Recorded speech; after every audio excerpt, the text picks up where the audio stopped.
Welcome back, everybody. Today, I'm going to teach you how to create a sharing set for customer community users in Salesforce. This is incredibly useful when you need to control what records your community users can see and interact with, ensuring they only access data that's relevant to them. Let's jump right in. First, you'll need to go to Setup in Salesforce. To do this, click the gear icon at the top right corner of your screen, then click on Setup from the drop-down menu. This takes you to the administration area where you can configure all your Salesforce settings. Once you're in Setup, look for the Quick Find box on the left side of your screen. In that search box, type Digital Experiences and select Settings from the results. This section houses all the configuration options for your Salesforce community or portal. Now scroll down the page until you see the Sharing Sets related list. This is where you'll manage all sharing sets for your community users. Click the New button to start creating a new sharing set.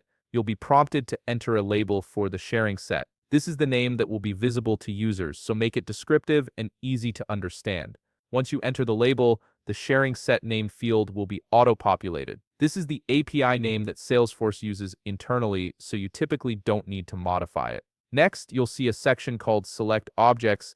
This is where you specify which objects you want to grant access to through this sharing set. These could be standard objects like case or account, or even custom objects specific to your organization. Select the objects you need and click Add to move them to the selected list. For each object you've added, you'll notice a Setup option. Click on Setup for the first object. This is where the magic happens. You need to define the access conditions that determine when a community user can see a record. The most common setup is to match the user field equals contact to the target object field that links to the same contact or account on the record. For example, you might set user:contact.account to match the target object:account. This ensures users only see records connected to their contact or account. After setting up your access conditions, choose the appropriate access level. You can select either read only if you want users to view but not modify records, or read/write if they need full editing permissions. Once you've configured everything, click Update to save the settings for that object.